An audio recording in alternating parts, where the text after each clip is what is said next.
Welcome, everybody. I'm Romika Devi. I am a coach, founder, and the co-chair for the Growth Stage board, and I'm excited to bring you our first open mic night. Before we get started, I just want to do a quick introduction to StartOut. StartOut is a US-based nonprofit organization that focuses on supporting LGBTQ plus entrepreneurs and startup founders. Our mission is to increase the number, diversity, and the impact of LGBTQ entrepreneurs, and also to amplify their stories and drive economic empowerment of the queer community. StartOut's Growth Lab is the world's largest supporting LGBTQ entrepreneur with 56 graduate companies that have raised $756 million in funding and creating over 3,650 plus new jobs. I just want to take a moment to also acknowledge our sponsors. We have many sponsors, from notable Fortune 500 companies to community banks. We would like to thank all of our sponsors for supporting all of our events, including this event tonight. Also, please don't forget to join our investor portal. I'll be posting the link up. We currently have a network of 350 investors, and it's a self-service portal that allows people to browse and reach out and network with other investors. So I'll post the link to that in just a second here. And then I'd like to welcome you to our hosts for tonight's event, Oscar and Chris. And I'll let Oscar start off with his introduction. Thank you. All right. Thanks, Romika.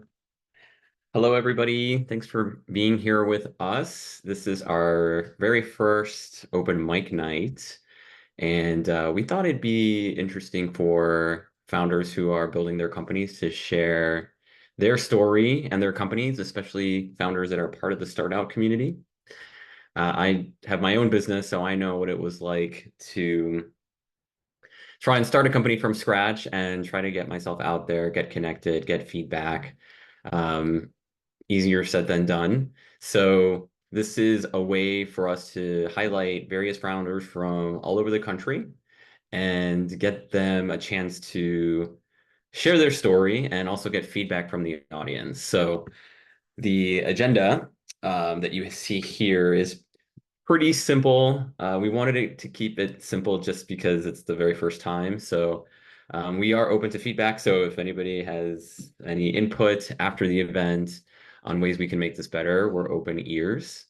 We also wanted to highlight a speaker before we present those founders. So my partner in crime, Chris, who's been helping me with the event, Chris Foley, will spend a few minutes talking about his experience in the VC space.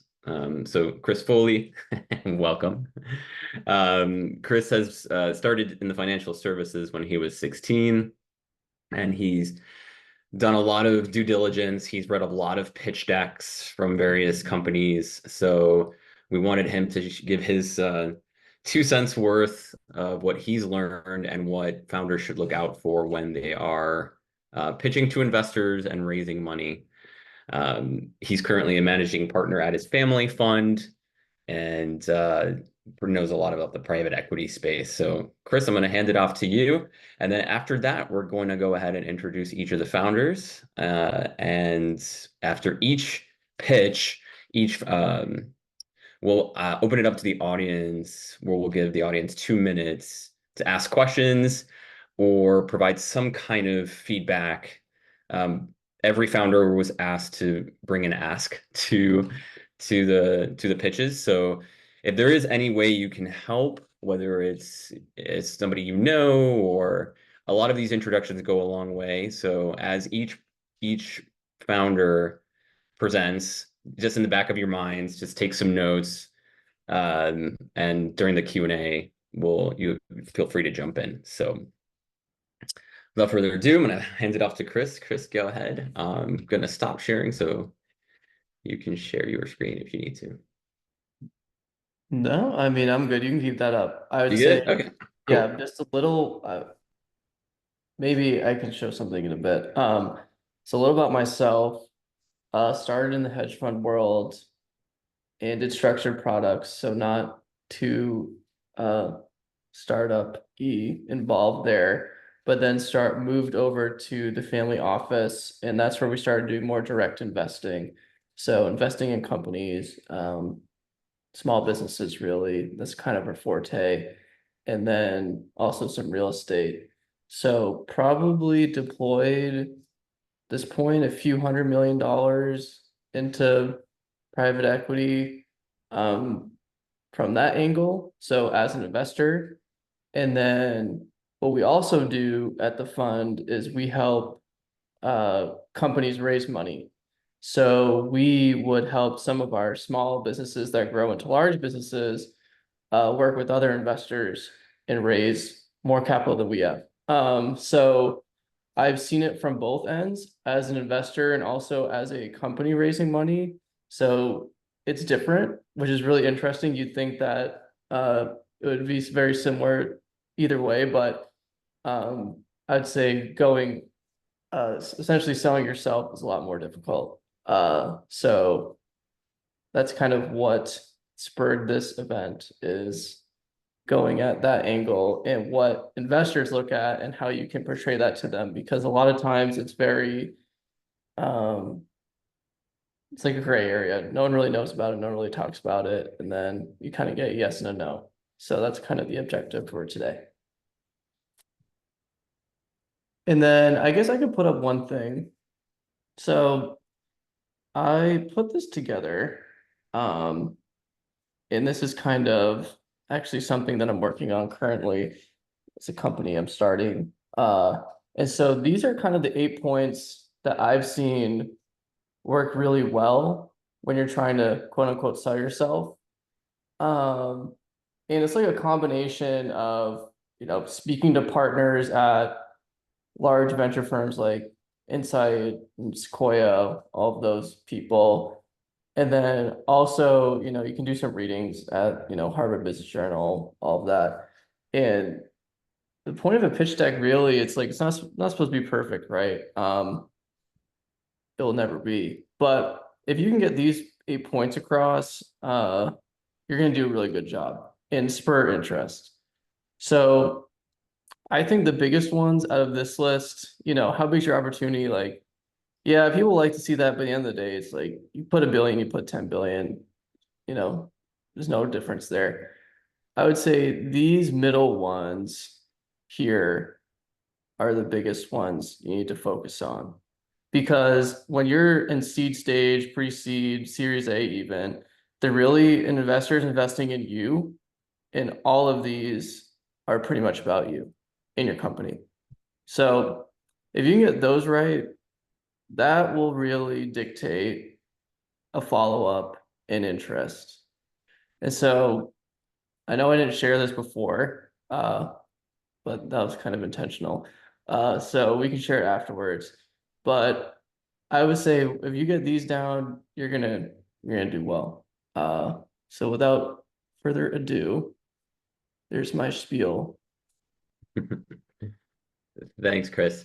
And for the founders that are presenting tonight, feel free to reach out to Chris. He has a wealth of experience. So we'll make sure, I'm pretty sure you guys have his info, but we'll share it just in case. So when you are getting ready to start raising money, I know some of you already are.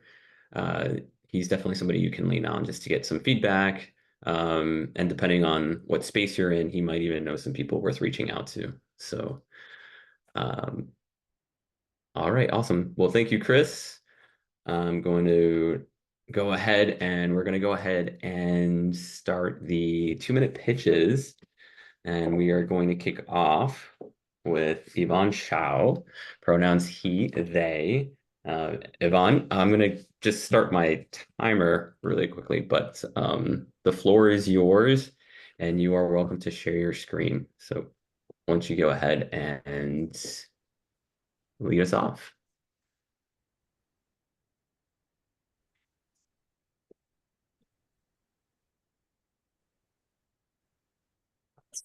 Thank you so much.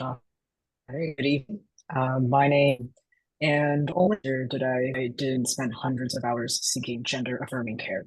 It took hundreds of hours because only 1 in 4 doctors are equipped with the knowledge to treat transgender patients, and I had to educate the very providers who were supposed to know how to care for me. I could only do this because I made a living talking to doctors and analyzing clinical data as a healthcare management consultant for 7 years. My challenges are just the tip of the iceberg for the 2.6 million transgender individuals in the United States. The fact is, informed clinicians save lives. Knowing that some men need pap smears and that some women need prostate exams can prevent premature death. Knowing how to use the right pronouns increases trust with the patient and the chances that they'll consent to these life-saving exams. At TransHealth HQ, we solve patients and clinicians' pressing problems around gender-affirming care. We're a one-stop shop for healthcare teams that centralizes resources around trans care and rewards every clinician for effectively treating and advocating for their trans patients. In phase 1, we offer a robust resource hub and the first permanent community forum for clinicians to consolidate, deepen, and disseminate clinical expertise around gender-affirming care. In just 8 months, we have hundreds of active users, a growing wait list, and partnerships with major hospitals that will allow us to launch to our first 10,000 doctors. However, to continue to improve patient outcomes, we need your help. Today, we're looking for introductions to philanthropists, heads of primary care departments, and trans and non-binary candidates who might be interested in working with us. Your support enables a trans-led intervention to change the lives of millions so that everyone can live to see what the future holds for them. Thank you.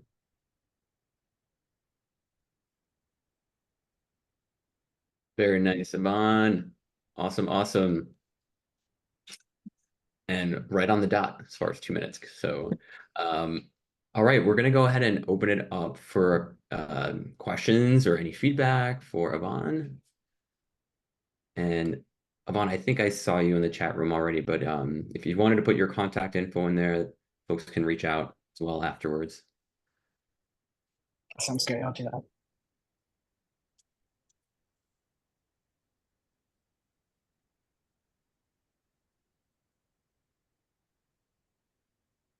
Any questions out there?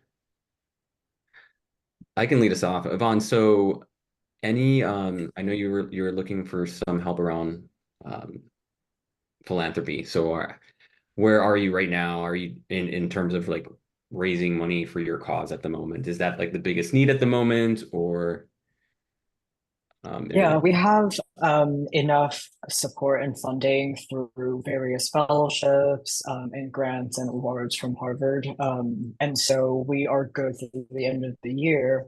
However, to continue hiring a team and attracting the type of talent that we want, and knowing that this is going to be an all trans team, wanting to compensate people accordingly, it's something that's very top of mind for me to sort of build out the financial runway for 2025.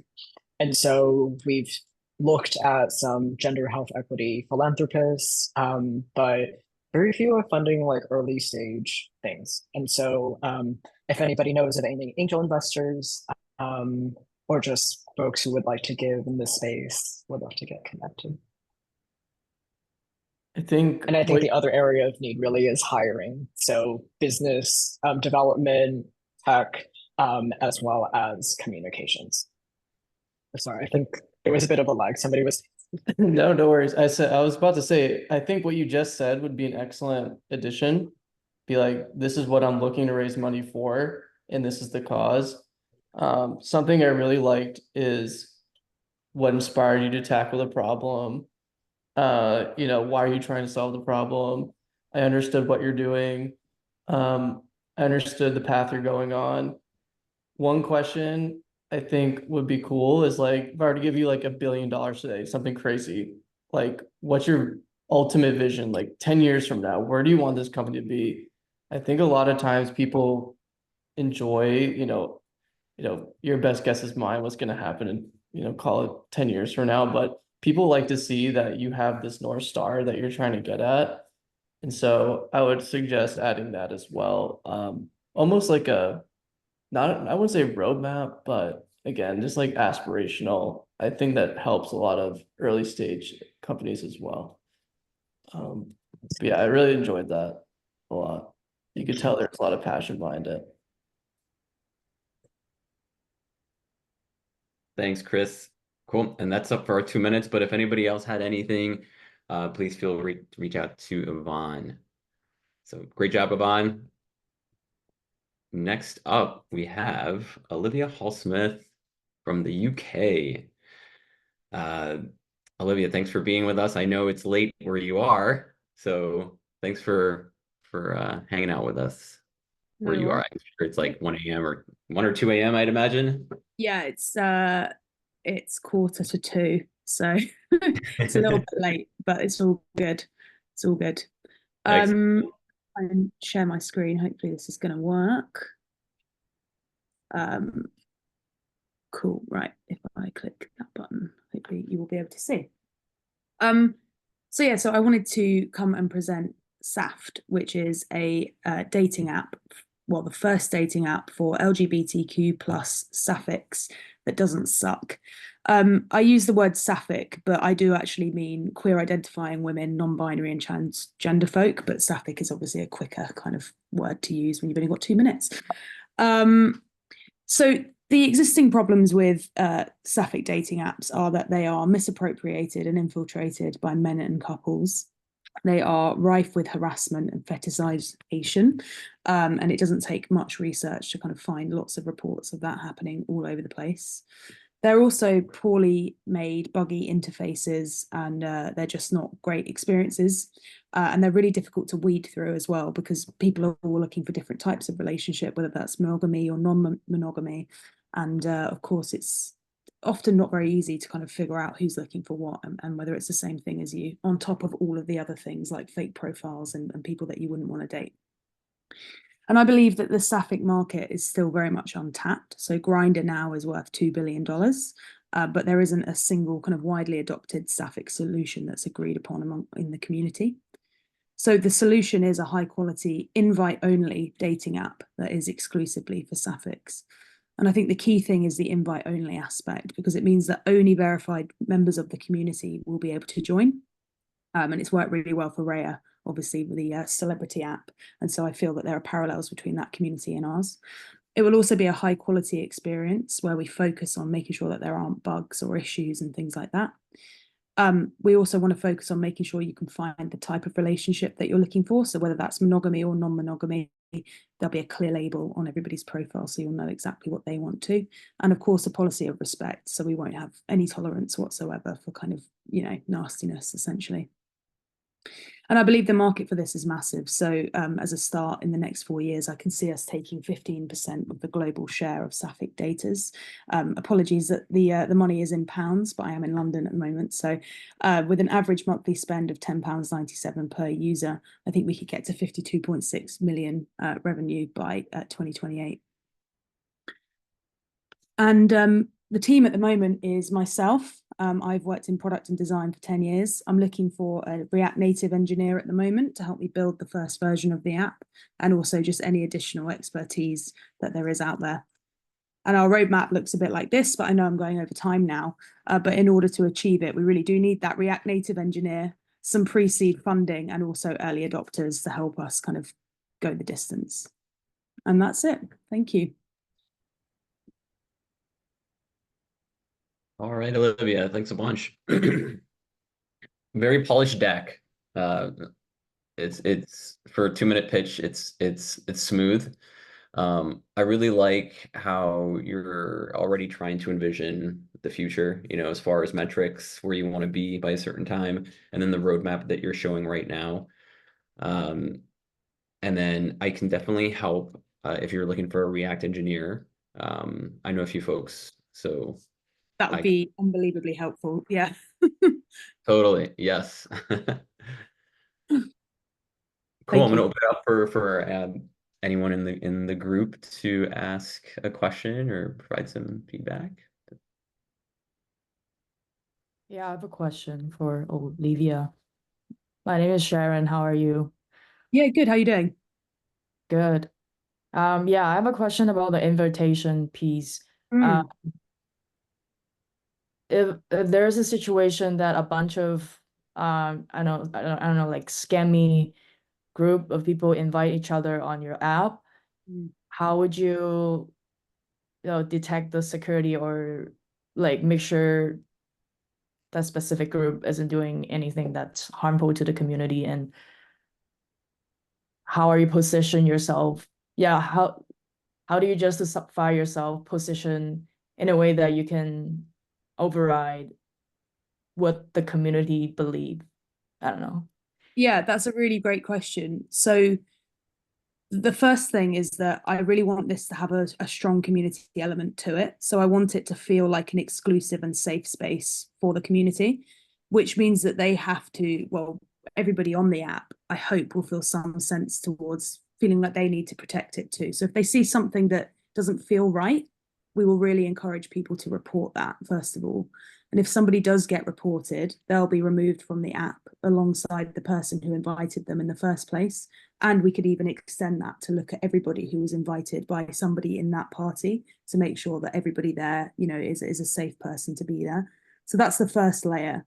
And then the second layer is I want to introduce a model where you can't actually speak to anybody until you've matched with them. Therefore, you couldn't possibly send somebody something abusive if you weren't a very nice person and you'd managed to get in, because you'd have to match with them first. And you can't screenshot somebody's profile either.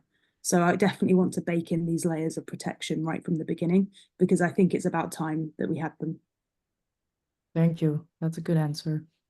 Thanks very much.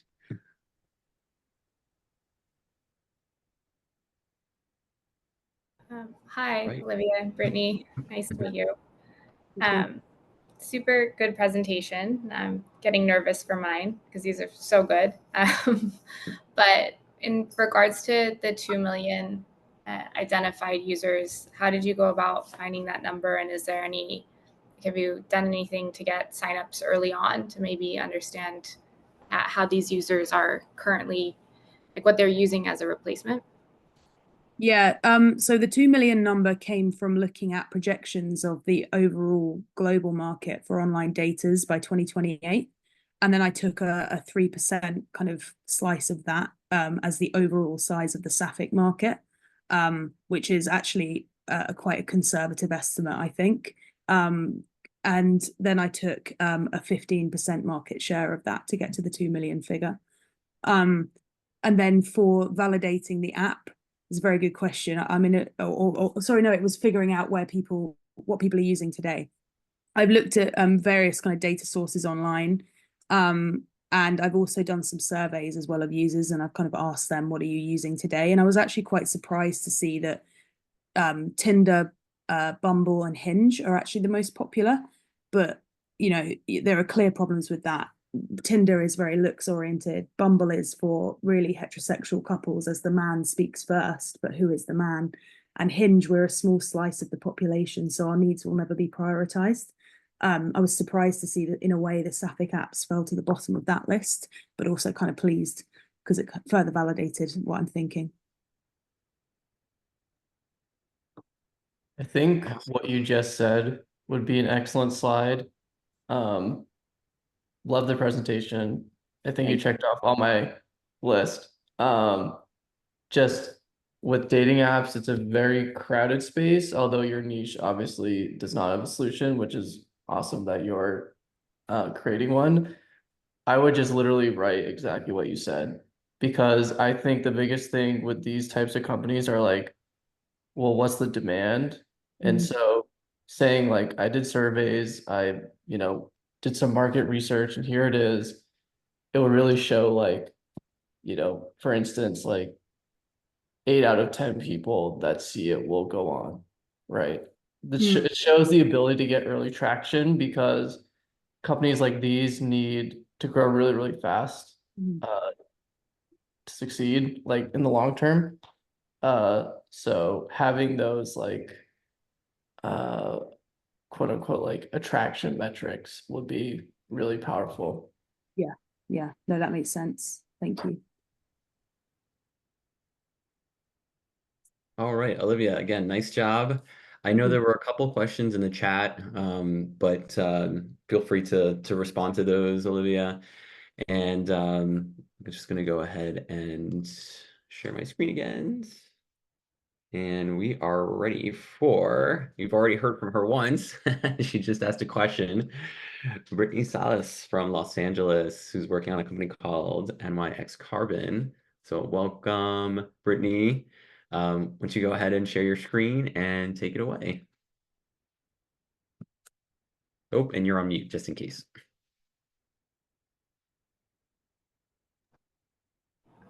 Technical difficulties, of course. Let's see what's going on here. Do some window magic. There we go.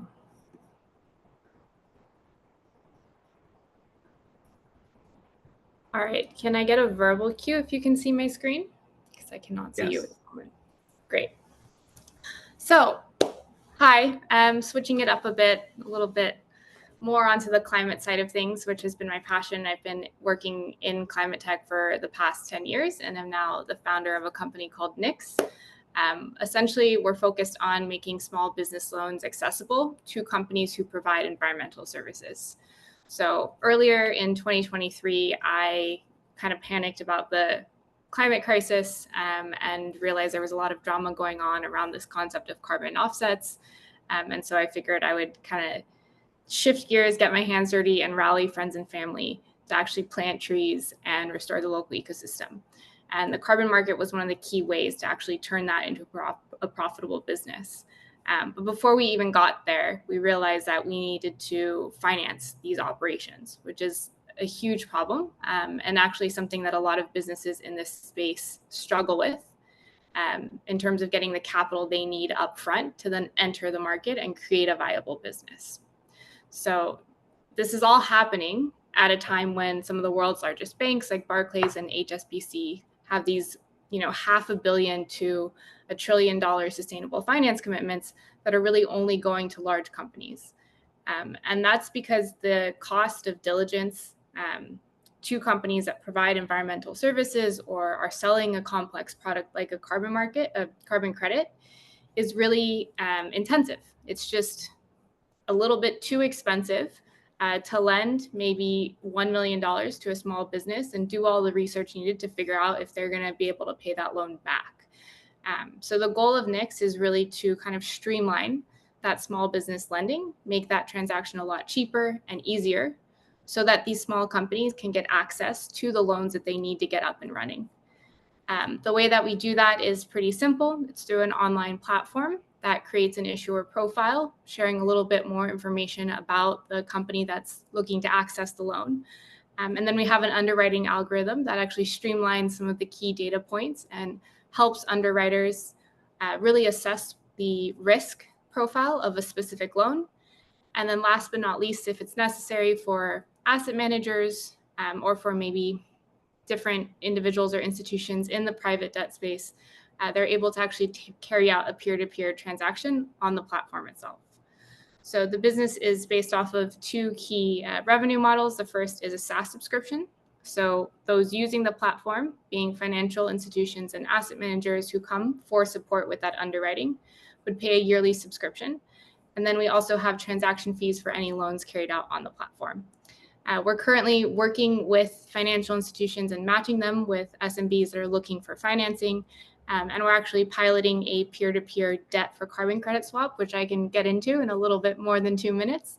But it's essentially a new and innovative way to finance carbon removal and ecosystem restoration. The team is being made up of myself. I'm the founder, as I mentioned earlier, of 10 years of experience in climate finance. I come from a background in policy. Previously built a gamified mobile app for conservation finance. And our lead developer has experience in AI and also previously worked at Morningstar and financial ratings. So thank you for listening. My biggest ask right now is we're fundraising. So if anyone has any good contacts to fintech investors or those who are familiar with the landscape of either private debt or SMB lending, I would love to chat with them. So thank you. And I can exit this. Awesome. stop sharing. There we go. Nice job, Brittany. I won't go first this time. So anybody have any questions or feedback for Brittany?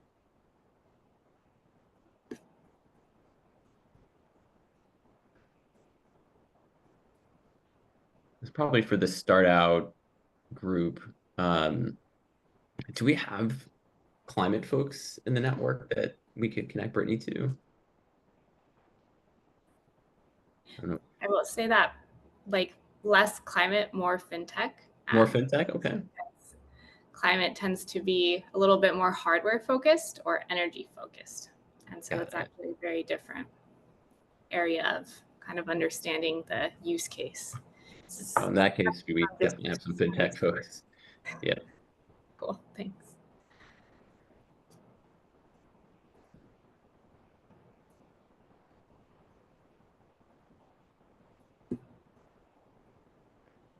Found this really interesting, and I'm actually working on something similar. So SMB lending. So definitely would like to chat after this, especially on the tech side. A question though is probably something that I'm answering. Who is your customer? Is it the lender or is it the SMB or is it both? I didn't really get that takeaway. Yeah, so the customer is the financial institutions and asset managers who are lending. They're the ones paying the subscription fee or a transaction fee. But of course, it is a platform, so we have to kind of build with both in mind, and being able to service the SMB who's looking for funding, financing. How do you get the SMBs on the platform? So that's been a lot of just direct inbound, just through personal content marketing, or we're really going after the lenders first to then kind of tailor that profile that they're looking for, and make sure that we're bringing on companies that are relevant to their specific requirements. So that's just a kind of an individual strategy as well, whereas we know if the lenders are there, then it'll be a lot easier to understand how we can build out that pipeline of SMBs. But we do have about 1,100 different, like a roster of 1,100 companies to go through, and reach out to directly once we're ready to go. Awesome. And are you doing part of the underwriting or is it just a connection? Like you're looking for this type of facility, so I'm going to connect you with this company. Yeah, it's both. I think that we're meant to complement the existing risk assessments of the different banks. And we pick out these points that are very specific to companies in this space. So let's take a company that's selling carbon credits or maybe environmental credits to like a government, to a city, for instance. So we look at the type of contract that would entail. So if it's for instance, a pay for performance contract, meaning they don't get the revenue until after they've delivered the service. How do we factor that into the underwriting process? Kind of streamlining that assessment is where we augment the role of the bank in making that decision. Thanks. Yeah. I can talk about this for a while because I'm doing something similar. So we can chat after this. Happy to.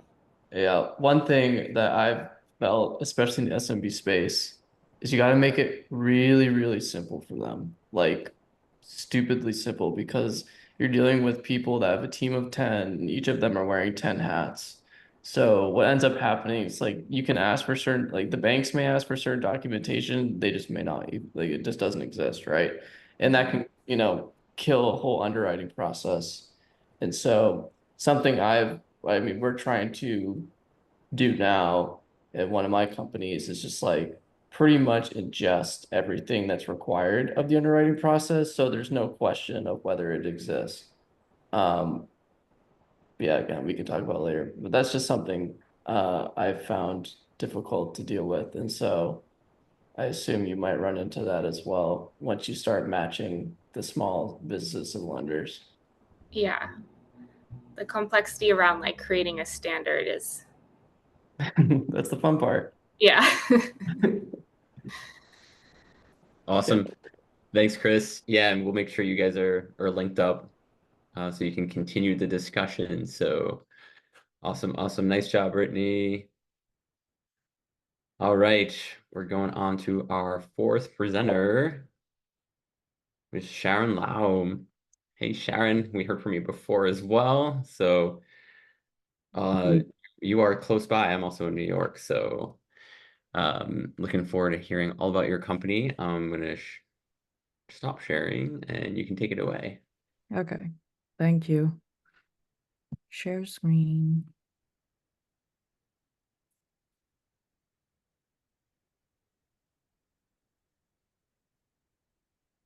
Okay, can you guys see me and hear me okay? Yes. Cool. Okay. There you go. Hello, my name is Sharon, founder of Mio. We build a social game for sustainability professionals. We build this game to solve two problems. First, in sustainability is lack of reward. ESG right now is still compliance and cost driven, and our mission is to make it profit driven. Second problem that we're trying to solve is trust issue. Businesses have fear of exploitation of sensitive ESG data by their competitors, and they lack the data validation of ESG claims. And Mio World is the game that we create, is where we can solve problems collaboratively in a game setting. If LinkedIn is a social media platform for professionals, Mio World is a social game for sustainability professionals. Mio World has three main features, just like LinkedIn. Networking, you can add connections and interact with them using your avatar. Job hunting, you can find jobs and contracts, mentoring and projects opportunity in this game and get rewarded by pairing up with other users to complete mission together. And lastly, hosting, where you can share your idea and vote on proposal. Mio World is a immersive storytelling and interactive game. The first story scene that we're developing is Hello World, and it is gonna be on live on 1st of September, less than a month. It is a hook where you enter Mio World and you pick a location to plant a tree. And the tree acts as a drop pin of your company and your industry. And each part of the tree holds different ESG information about your company. Scene 2 is a greenhouse. It's a virtual hangout place for ESG professionals where you can shop with your points that you earn, add connections, vote, and propose new ideas. Mio is launched on 1st of July, and it is a web-based game, and all you need is a website to log in to the game. And you can play the game, do good to the environment, and earn rewards at your own convenience. This is our 12 out of 10 team, and our ask is 250K for 8% save notes. If you're interested in believing us and to become our first believers, please connect with me. Thank you for your attention. Cool. Yay. Nice job, Sharon. Oh, am I on mute? Okay, no. Sorry, I thought I was on mute for a second. Was one of the points that you have to have a website to sign in, not an email address? So you have to be a business owner with a website? Is that correct? So right now it's easy. We have 3 types of sign in, login. You can use your Google account, you can use your LinkedIn account, or you can use Ethereum. If you have crypto wallet, you can use Ethereum. Yeah.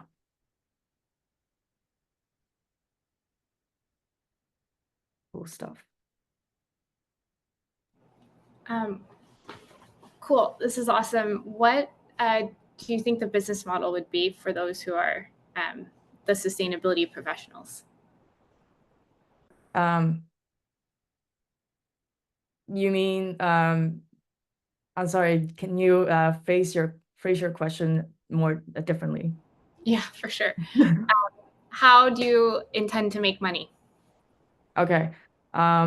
So the way it make money is to have enough sustainability professionals be on board on this platform and enough small and medium enterprise who wants to be sustainable to join, and then link them together to complete tasks that will give us a good database of scope 3 emission. Because if you have network effect, then you are able to incentivize the users in this platform to share emission data peer-to-peer, which is, I'm not sure, like scope 3 emission, it is the biggest portion of our emission that has been missing in the data, transparent and traceability. So having this game on the back end, we can share the data peer-to-peer, and if someone is interested in getting those data for their calculating their capital, like return on capital, like, or calculating carbon emission profile of their portfolio investment, they can rely on the data that's contributed by the whole community, and it's much more accurate than you go in and you use their proprietary data and then put it into a black box, and there's a model, and then there's a calculator, and then there's no way to track any of that. So the business model, okay, that's a long-winded answer. Business model is to sell highly accurate and verified peer-to-peer verified data.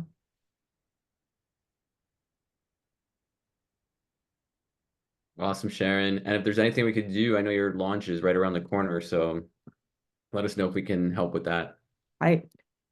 Ta-da! I need money. Sorry. Yeah, I think fundraising, it's always the hardest for founder. So always need money. But yeah, I'll do it regardless of, yeah, I'll hang in there as long as we could. Yeah. Thank you. Thank you, Sharon. Awesome. And if anyone had any other questions, please feel to throw them in the chat.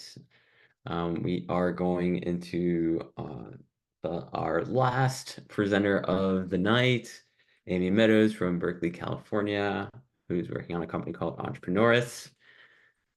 Amy, thanks for being here with us tonight. I'm going to go ahead and stop sharing so you can go ahead and take it away. And you're on mute just in case. All right. So let me share.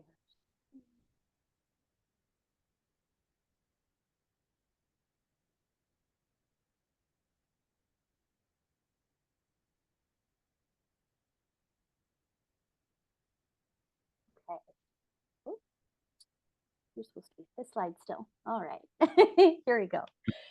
So I want to take a quick moment just to say thank you to Oscar, to Chris, and the rest of the StartOut team out there for putting this together for all of us queer entrepreneurs. I really appreciate it. I'd also like to thank Olivia, Brittany, Sharon, and Ivan for their fabulous ideas. I can't wait to be in cohorts with you and see as you all succeed. So did you know that us as entrepreneurs are joined by 51% of Gen Z who wants to be entrepreneurs as their highest career goal? That's 36 million young people who want to join us in our journeys. Now imagine a reality TV world where women-led companies just like these build their businesses from day one to demo day. I present to you Entrepreneur Empress. My show will follow 5 women-led teams through the delights and difficulties of building a viable business. Each episode will follow a 3-act format of lesson, gamified challenge, and pitch competition. By watching through the episodes, you'll follow along as the teams define their customers, create their products, and begin selling. Then in the demo day finale, they'll launch crowdfunding campaigns, open seed rounds, and one team will win our grand prize. Because innovation is at the intersections, our competition comes from both the entrepreneur support ecosystem as well as the world of television. Setting us apart will be our gamified challenges, our Gen Z audience, our support for women-led businesses, and our people, planet, purpose, and profit mission. Our IP is a 14-episode teleplay script that I've written, a completed 45-minute pilot episode on YouTube, and an agreement with the NASDAQ Entrepreneurial Center as our filming location for season 1. In addition to the 20 years in the corporate world, I have leveled up my own business acumen by running Impact Hub Berkeley, by going through Stella Labs this past fall, and I'll be in Founder Institute starting in October. So I'm really excited to be in that. Our behind the scenes team and on-air cast is forming quickly if you want to be a part. Our ask is to align corporate sponsors to create on-air brand experiences to support the women through their journeys, showcase the best new products and services available to entrepreneurs. Again, my name is Amy Meadows, and this is Entrepreneurous. Feel free to click screenshot that little QR code. It'll go to my LinkedIn. Very nice, Amy. It's funny when you showed the competitive matrix there, I immediately thought Shark Tank or something. Yeah. Yes, they are on there. So who has questions for me? Come on, I got a lot more slides down here. What kind of corporate sponsors are you approaching? So for some of the episodes, I'd like Gusto, QuickBooks, Carta, Financial Solutions. For some of them, I'd like HR solutions such as JustWorks or Gusto. For some of them, I'm looking to do, towards the end of the season, we're looking to do a makeover episode. So can we get Sephora or Aveda to be a sponsor? Can we get Macy's and Dress for Success? That kind of thing. Very cool. Thanks. I did a little bit of corporate social responsibility work, and a lot of my work entailed going and pitching to corporate sponsors. So I may have to go look at my old inbox and see if there's some contacts there I can throw your way. I would also love to do some role playing just to make sure I'm, asking it concisely. Yes, definitely. Well, any questions out there for Amy? I don't think I've got a question, but I saw on your competitor matrix that Shark Tank was over towards the entertainment side. The UK equivalent of that is called Dragon's Den. And it's a funny one because I would say our version of it is probably ever so slightly more towards the educational side. So it's one that it might be worth having a look at, because I actually have been watching it recently. Because the questions that get asked of some of the entrepreneurs on it are actually quite good to like practice answering and stuff like that. And you can actually learn a couple of things from it. So I think it is entertaining, but I would say it's kind of on the cusp between the two. So it's probably one worth watching anyway, if you haven't seen it. Yeah, I'll have to check that one out. Thank you.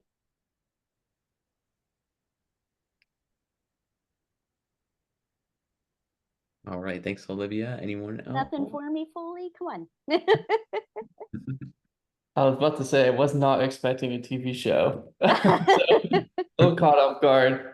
I mean, is it something I would watch? Oh, absolutely. I mean, I love the idea. I guess one question is on the audience, is there like a more, I'm thinking of it of like Tam, Sam, where it's like, is there a more granular audience number you could get to other than just Gen Z? Because I bet there's, it's like some subsect of like Gen Z who's interested in business or entrepreneurship, right? Well, the 36 million is the 51% of Gen Z interested in being entrepreneurs. Got it. I mean, I could subset it, down to specifically women in that number. One more thing. Well, I'm still gonna watch it. But what's the distribution channel? Because as we all know, not many people watch TV anymore, kinda. So like, would this be would you target it for like YouTube? Would it be partnered with Netflix? What would your ideal distribution network be? For season 1, we are looking to do YouTube simply because it is a global service, and it's an easy way to get it out in the market and in front of Gen Z people. We're also talking with Revry, which is a queer streaming platform here in the US, and they would allow us to dual stream it. on YouTube, leave it on YouTube and stream it on their channel. Whereas if I were to go to Netflix, Hulu, or even NBC Comcast, who has been talking to me about my show, I wouldn't be able to air it on YouTube at the same time. Great. Yeah, maybe that's something to know. That's, I mean, I'd be lying to you if I'm like, I can give you advice on how to get money for TV, but I think that'd be a good question or good point to have in there. Maybe just a bullet somewhere. I don't know. It doesn't need to be a full slide. Thank you. Thanks, Appreciate Chris. Anyone else before we wrap up the event? All right, and I've seen everybody that's currently pitching tonight exchange information in the chat, so really happy to see that. Connect with each other on LinkedIn as well. You guys did fantastic. You guys all deserve a round of applause. Good job, guys. Before we conclude, just this big thank you from everyone on the StartOut team, the founders, and our audience for making it out tonight. Thanks again for joining us, seeing some new faces. We are thinking about doing something like this again. So if we do, we may reach out. And if you know any other founders that are pitching, we may lean on you to get some interest to do this again. So thank you again. Before we conclude, I did want to hand it over to Romika, who had some final words for us tonight. Thank you, Oscar. So I just first of all want to say this was an amazing event. So thank you to our programming board leaders, Oscar and Chris, for putting on such an awesome event. And also thank you to all of the founders for your amazing pitches. Really enjoyed it. And last but definitely not least, thank you to all of the attendees. And I saw the chat was just going, and it was a lot of conversation, a lot of ideas, and networking opportunities being presented. So that was awesome to see as well. So I just wanted to say that for the Growth Stage Programming Board, we're always looking to expand. And if you are interested in volunteering for the Growth Stage Programming Board, looking for to have greater ability to network, to be able to showcase your expertise, I'm going to post my LinkedIn in the chat, and feel free to connect with me and let's have a conversation. So that's all I wanted to say, and back to you, Oscar. Yeah, thanks, Romika. And there is a ton of different programs. I'm an alum of the StartOut Growth Labs, which is StartOut's incubator for founders. So if any of you have questions about that, please reach out. And then I'm also going to repost the link that we shared on the slide earlier. It's our StartOut portal. If you're not a member of that, I highly recommend joining. I've actually been connected to a few investors on the portal when I was raising around a couple of years ago. Go ahead and just put in everything, right? Like what you're working on, obviously, your story. For me, it was very helpful. I ended up connecting with a few people that did invest. So I did want to make sure that you saw that, because we may have gone a little bit too fast past that slide. So, but that is it. Any final words from anybody? All good? All right. We will give you your evening back. Thank you to everybody. Founders, great job. Awesome. Awesome. Right, And looking forward to staying in touch. Thank you, everyone. Have a everybody. good night. Thanks again. Bye.